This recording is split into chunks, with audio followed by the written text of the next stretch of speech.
welcome back to my channel. It is Sonia Miller here of Jug Monkey Paint Company, and I have got a big burning question to answer from all of you fine folks out there who maybe saw me paint this just yesterday, right? You guys have been following here in the vlog or over on our Facebook channel. Be sure to find us over there as well, where I do a lot with napkins, with papers, to be able to combine papers with the power of paint to be able to create something beautiful. So yesterday I painted this live together with you guys and did this quick flip on this little nightstand here, and I'll show you up close what it really looks like. But this I did, this beautiful butterfly pattern I found on napkins, and I was able to apply it, and it looked great, right? But a lot of you guys asked me, how do you pick what paper you're going to put on to make it work for your project? And to be totally honest with you, it's usually the style of the project that I'm trying to complete. So basically there are a couple different options that you can use, right? So I am a Goldilocks here, my basket of napkins. I've got tons of napkins that I've collected over the years. This was the butterfly print that you can see right here. Do you see how it looks light on here, but yet it's darker on here? It's got that brown, vintagey, really aged look, right? I'm gonna tell you why that happened and how I achieved that effect in just a second. But this is the napkins, and they look gray. Like they have this like, maybe like a taupe gray kind of background on them. So the other options that you can use, you've seen me lots of times use, because I love to collect tissue paper. So that was you know, tissue napkins. This is tissue paper. This is the sort of stuff where you can see, like, I get this at my dollar store. I get 6 sheets of tissue paper here for $1. Okay, so I love it. So look at that, guys. Ooh, that'd be some cheetah print. All right.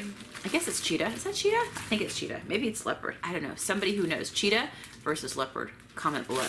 All right, this is definitely some tiger grrr kind of stuff, right? Love this.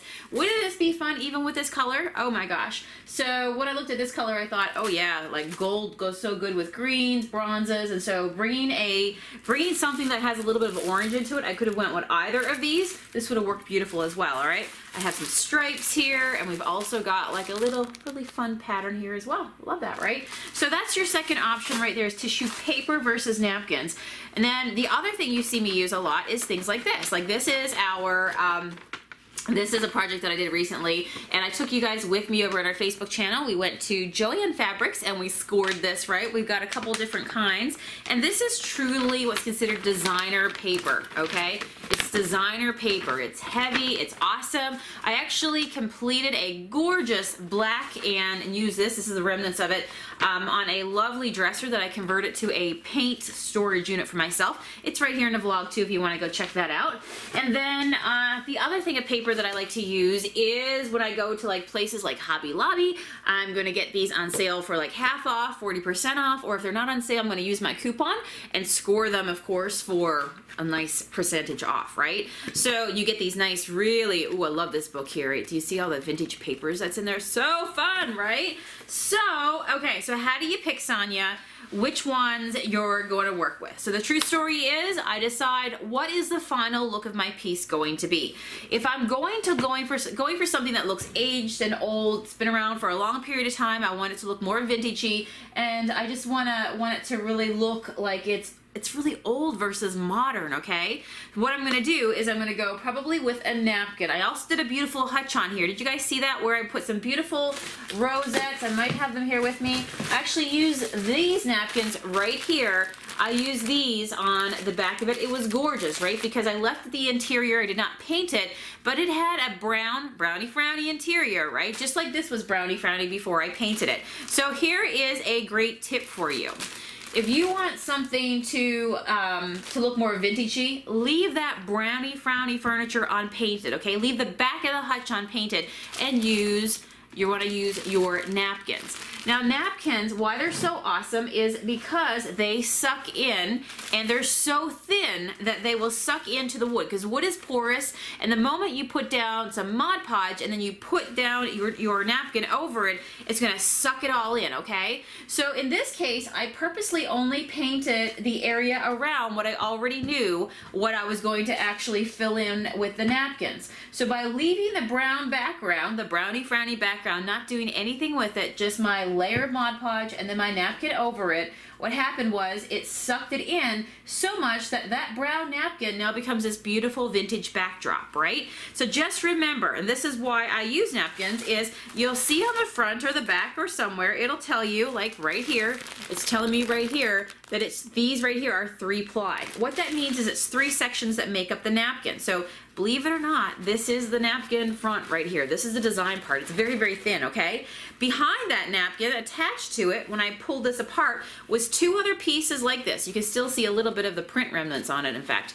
So it is literally attached to it, and you have to pull it apart, okay? This is like when you're standing at the grocery store, and you stand there, and you basically peel back the layers until you pull it all off, revealing just the top layer right there, okay? And that is what I'm going to use. So if I ever want to do a distressed look, this is awesome. It absorbs into the planks, and you can also distress it. It is so thin and gets sucked in once you put the medium on it that once it's actually dry, you can also take a sand pad and you can go over it, and you can sand off lightly parts of it. Maybe you just want a few butterflies to remain on that piece of plank or that piece of furniture, right? So this right here is going to be your most versatile for being able to distress and to really mimic old wood that has some pattern on it, okay? So that is always my favorite go-to. I also love when I put these down, I put them down and I like to let them kind of like crinkle a little bit, right? It gives me that pattern, that texture. Again, it just gives me that, it makes me all like excited about it because it's that yumminess, right?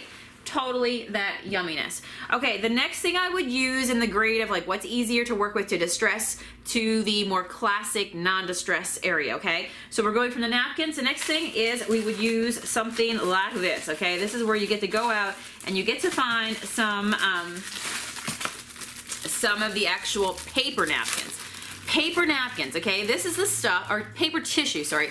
This is the stuff that, you know what, when when you're trying to wrap a gift, and this is that stuff, right? You can get it in all plain colors, but I love to look for it in funky stuff, okay? I love to look at it, you know, pieces that have design onto it.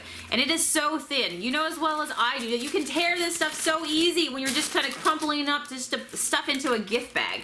So much like tissue paper that I just showed you, this is my next favorite thing to use because it is so thin, and this is not something that you have to pull apart like the napkin. This just already comes in thin layers. You can Mod Podge it down and it'll suck right in, and yes, you've seen me many times distress tissue paper because it is so thin to be able to work with, okay? The next scale up from there, I'm gonna say, is probably gonna be, honestly, it's probably even between the scrapbook paper in a book or just finding some paper like this, okay? So you're not gonna be able to distress these sorts of kinds, and I'll show you why. This one, can you hear it? It's heavy. It's like considered designer paper. This is heavy. This is awesome if I'm going to put a look on here where I want this just to sit nice and flat and pretty. Do you remember when I did that piece I referred to earlier and I painted a dresser in black, filled in my drawers with this? It was amazing, gorgeous, right? But I left this paper nice and classic and really nice and flat, didn't do any distressing to the paper, and it just came out with just a bit of a modern touch to it. I love it, right? So here's what happens when you use scrapbook paper. When you use scrapbook paper to do things, all right? Scrapbook paper is probably going to have a little bit more of a bubbling possibility than something that's heavy like this. This is going to stick down really, really well. So if you get that at Joann Fabrics or you find it in another craft store, make sure you use your coupon so you can score it. I think on average I get like a roll of this for about $6, okay? But it's a whole roll. It's enough for like a project. But here in the scrapbook, and the other thing is, it's nice when you use this and it comes in a big roll, because if you have a wider area or drawers, it gives you more coverage and you're not finding yourself having to connect all the squares to make a larger piece. If you're going to use scrapbook paper, then you may have to join some of these pieces together if you have a project that's going to take, it's basically bigger in size than one of these square pages. But the issue is with scrapbook paper, if you try to distress it, you get this sort of thing that happens, okay? Do you see here? This paper is torn. And the way paper is made with all the stuff that makes up a sheet of paper, did you ever do that experiment when you were younger where you took like all like little bits of recycled paper and you pushed it on a screen and you like built another piece of paper? You know that in paper, it's got lots of parts, right? It's heavy as well. but the top part has a design, but when you tear it, you can see all the rest of the paper below that design top, and you get this frayed edge and you get that white that shows through. Trying to distress this is probably not going to work for you. Quite honestly, I don't think it will work for you, because what's going to happen is you're going to rip that top design off, and then you're going to expose this white that's underneath it. Now, if that's what you're going for, that could totally be used if that's what you're going for. But just know that that is probably not going to be something you're going to want to use on a piece that you're planning to do distressing to the actual paper with it.